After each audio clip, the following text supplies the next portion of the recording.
Halo semua, perkenalkan nama saya adalah Banteng Widiantomo. Saya adalah seorang 3D artist di salah satu studio di Jakarta yang bernama Mythologic Studio. Pada video tutorial kali ini, saya akan menunjukkan bagaimana proses pembuatan 3D model menggunakan software Blender 2.8. Dimulai dari mencari referensi, modeling, UV texturing, dan yang terakhir, rendering dan compositing. Sebelum kita melanjutkan videonya, yuk subscribe dulu channel Dapur Animasi dan jangan lupa aktifkan notifikasi lonceng supaya kamu nggak ketinggalan update dari video terbaru kami. Oke teman-teman, sebelum kita memulai tutorialnya, saya ingin mengingatkan bahwa sini saya menggunakan software Blender 2.8 yang dimana ini memiliki shortcut dan juga user interface yang berbeda dibanding versi-versi Blender sebelumnya. Bagi teman-teman yang belum bisa menggunakan Blender 2.8, mungkin teman-teman harus mempelajari terlebih dahulu seperti user interface-nya dan juga shortcut-shortcutnya. Oke, jika teman-teman memang sudah paham, ayo kita lanjut video tutorialnya. Pada video tutorial kali ini, saya akan membuat proses pembuatan menjadi 4 bagian, yaitu mencari ide dan referensi, modeling, UV texturing, dan rendering dan compositing. Pertama-tama, saya akan memulai dengan mencari ide dan referensi terlebih dahulu. Untuk mencari referensi, teman-teman bisa menggunakan beberapa alat pencarian seperti Google Image ataupun Pinterest. Dan ini adalah referensi yang saya sudah temukan dari Google Image yang nantinya saya akan gunakan sebagai referensi modeling saya. Kemudian di sini saya memiliki referensi yang akan saya gunakan sebagai referensi komposisi scene 3D saya nantinya. Setelah mendapatkan cukup referensi, saya akan memasuk tahap selanjutnya, yaitu tahap modeling. Sebelum saya melakukan modeling, pertama-tama saya akan memasukkan referensi yang sudah saya temukan tadi ke dalam scene saya. Setelah referensi terpasang, saya langsung modeling ke bagian rotinya terlebih dahulu. Saya menggunakan silinder yang kemudian ukurannya saya sesuaikan dengan bagian roti. Kemudian di sini saya scale silindernya dan saya tambahkan edge loop. Saya tambahkan edge loop di sini, dan bagian tengahnya saya hapus karena nantinya bagian atas dan bawah akan saya pisah. Nah, di sini saya pisah. Kemudian outliner saya rapihkan.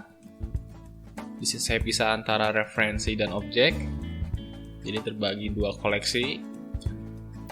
Dan untuk proses pembuatan roti bagian bawahnya tidak terlalu jauh caranya, sama seperti bagian atas.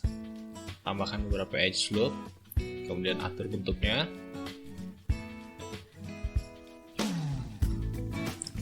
Nah, di sini saya tutup yang bagian bolong, kemudian saya bevel dan sudah cukup untuk bagian rotinya. Kemudian saya lanjut modeling ke bagian daging.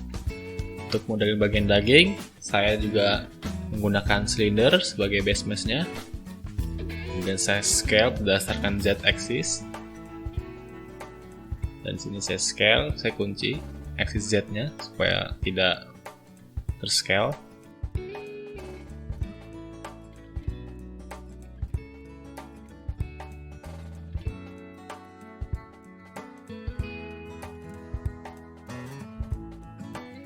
Saya tambah edge loop di tengah.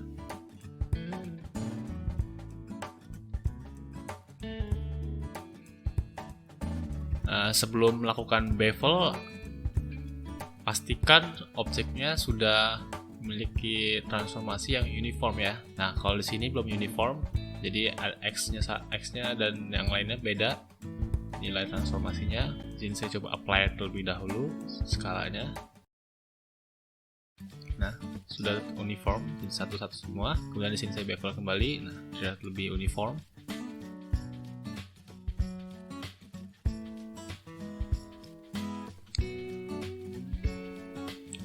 Di sini saya grid fill.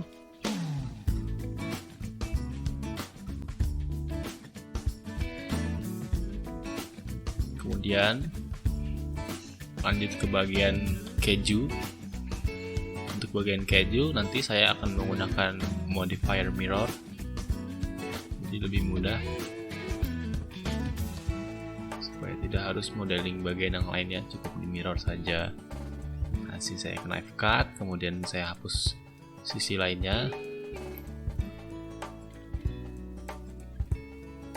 Sini saya tambah edge, kemudian saya bevel vertexnya supaya jadi kuat gitu. Di sini saya tambah beberapa edge loop.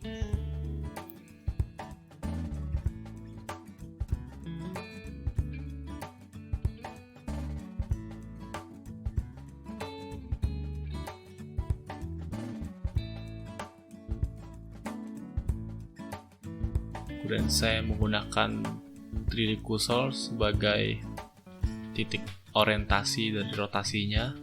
Jadi di sini saya melakukan rotasi dan saya menggunakan 3D cursor. Kemudian saya menggunakan soft selection untuk mengatur bentuk dari kejunya. Lanjut ke bagian samping. Di sini saya mirror dulu.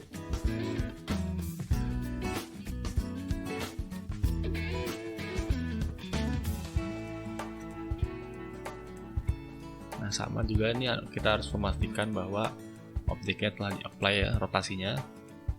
Kalau enggak, kalkulasi dari mirrornya salah. Nah, ini setelah mirror, dan kita lanjut ke bagian sampingnya.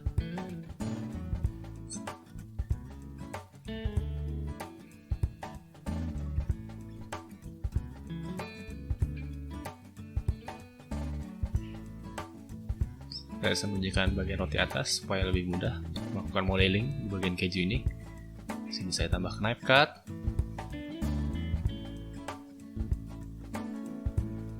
Kemudian saya bevel di bagian ujungnya. Oke.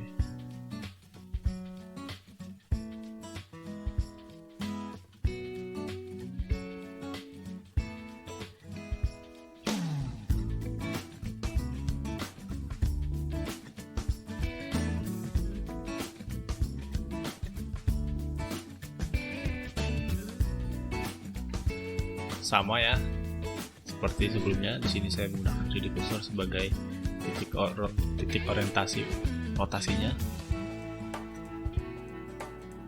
dan menggunakan soft selection supaya terlihat lebih halus.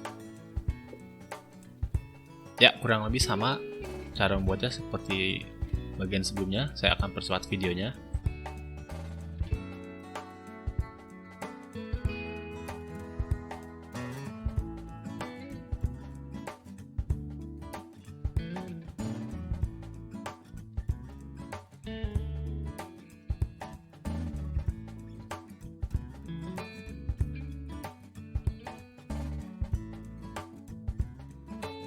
Kemudian bagian keju ini saya tambahkan modifier solidify supaya objek ini memiliki ketebalan agar tidak terlihat seperti kertas ya. Di sini saya mencoba mengatur kembali bentuknya. Saya ingin terlihat ada sedikit beberapa gelombang gitu ya. Jadi supaya nggak terlihat datar kejunya.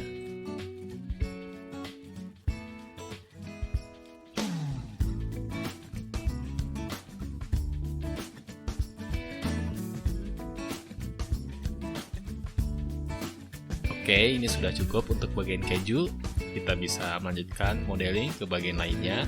Untuk bagian daging ini saya modeling menggunakan plane, dan kemudian saya tambah beberapa subdivision, dan saya berikan modifier solidify supaya memiliki ketebalan. Dan saya sesuaikan posisinya. Dan untuk mengatur bentuknya saya menggunakan soft selection.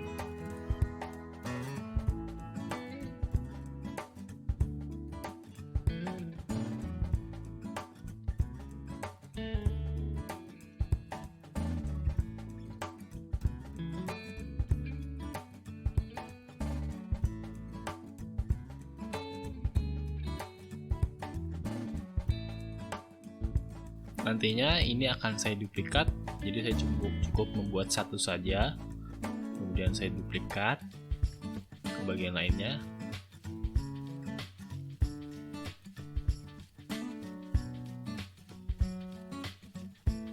Sini saya tambahkan beberapa edge loop lagi.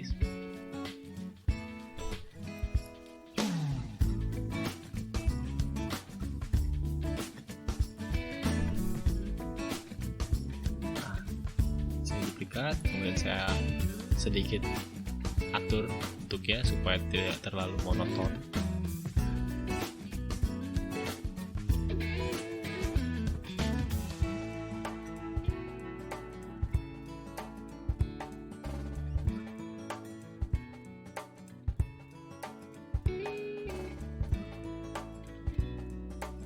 Nah, di sini saya melakukan rotasinya menggunakan 3D cursor ya sebagai titik orientasinya. Untuk bagian selanjutnya, saya akan melanjutkan di video berikutnya. Nah, bagi teman-teman yang memiliki masalah ataupun bingung, teman-teman bisa langsung menanyakan melalui kolom komentar ataupun bisa langsung di forum komunitas dapur animasi yang ada di Facebook ataupun WhatsApp. Oke teman-teman, sekian dulu untuk video tutorial kali ini. Sampai jumpa pada video berikutnya.